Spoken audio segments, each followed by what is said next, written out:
When you start anything, when you start out on a path to anywhere, whether it be to learn something new, to create a business, to become more in shape, the first step, the first day, the first minute, you're excited. You're like, yeah, I'm going to do this. I'm going to kick ass, right? And the next day comes and you're like, man, this is a little tougher.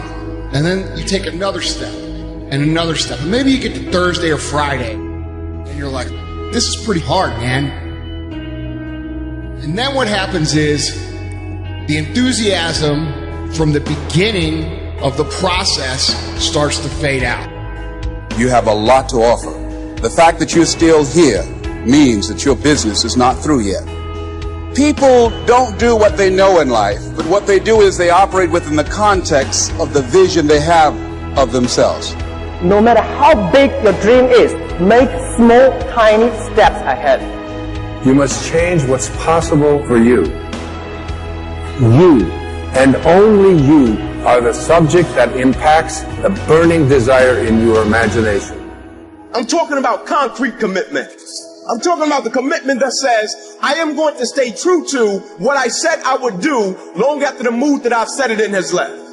Because I think we all know in this room, character is not something that we inherit. Character is something we got to wake up every single day. We got to fight and we got to build it. Never, ever, ever give up. You can't let them get you down. You can't let the critics and the naysayers get in the way of your dreams. So you got to ask yourself, what's your why? What motivates you? What pushes you? What drives you?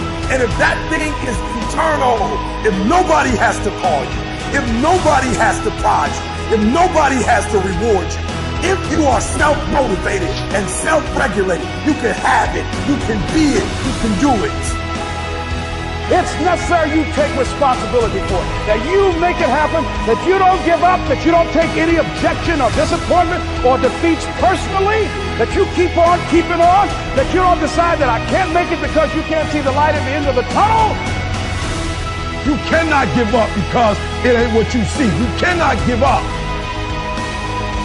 When you get to the point where enough is enough, when you get to the point where it hurt real bad, when you get to the point you can't take it no more, when you get to that point, doors start opening, opportunities start happening. But what you cannot do is you cannot quit doing the process. The earlier you get in the game and get on track, the better life you're gonna have. It's you. You got to make that happen.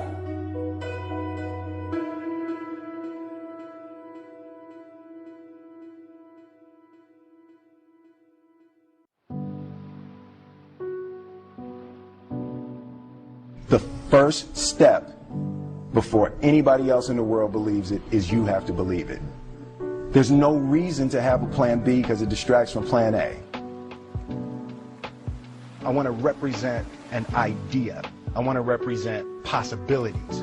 I want to represent the idea that you really can make what you want. One of my favorite books is The Alchemist, Paulo Coelho. And I just believe that. I believe that I can create whatever I want to create. Pain is not your enemy. Pain is your servant. And pain is telling you that there's a problem here and you need to get it fixed. You need to drag it out of the dark and you need to deal with this, and you have to decide enough is enough. It's time for a new direction. It's time to say that's it. Turn to somebody and say that's it. Passivity is a spirit and it'll kill you. It'll kill your relationships. It'll kill your home. It'll kill your marriage. If we just sit back and do nothing, it'll kill you. There's a redemptive power that making a choice has, rather than feeling like you're at effect to all the things that are happening. Make a choice. Like, you just decide what it's going to be, who you're going to be, how you're going to do it. Just decide. And then from that point, the universe is going to get out your way. Most people dabble in a million things, they master nothing, and they wonder why they're unfulfilled. In people's lives, there's only maybe half dozen, 7, 8 categories that really matter. Most people, they major in minor things. They focus on stuff that doesn't matter. They know more about this celebrity going in and out of rehab than they do about their own personal development. So if I had no other message to offer your viewers, and you let me give it to them right now, I'll tell you what I believe. I believe our lives are controlled by one force. Your brain is divided into 2 halves. Each half of your brain has millions of factory workers on each side. At the forefront of each one of those factories is a forming positive, and you got forming negative. You're the boss of the factory. You wake up in the morning and you say, man, I don't feel myself today. Forming negative hears that. He said, hey, the boss just woke up and said he's having a bad day today. Let's get to work. And your day starts tumbling into what you ordered. You could wake up in the morning and you say, you know what? Today is going to be a great day today. Man, thank you, Lord, for waking me up this morning. Forming positive turns around and goes, Steve's having a great day today. He's expecting some wonderful things to happen. And man, let's get it going. And they start manufacturing thoughts. You have got to change the way you think. It is the whole determining factor of where you go in life. This is the truth, is that so many of us say that we want to change, but many of us are unwilling to pay the price to change. And really, all of change comes from not focusing on what you can't control. It comes from focusing on what you can control. All of change has a price tag attached to it. That today, each and every one of us, we have to count the cost. Do we actually want to change? Are we willing to pay the price for change? Winter comes after fall. Night comes after day. Difficulty follows opportunity. Recession always comes after expansion. It's been the rhythm of life for the last 6,000 years of recorded history. So the winters are going to come. The winter of sickness, the winter of disappointment, the winter of devastation, social winters, economic winters, personal winters when your heart is smashed in 1,000 pieces and the nights are unusually long. It's simply called wintertime. But the winters are inevitable.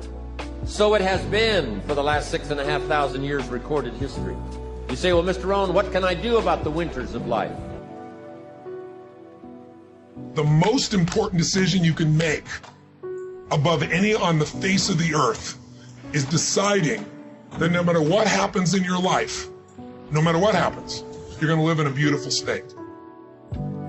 Life is short. We don't know how short it's going to be. But if you only had a week to live, I bet you wouldn't allow yourself to suffer over a little crap that makes you crazy normally. I think you would probably spend time with those you love. You would do what you love. You'd take awe in a sunset.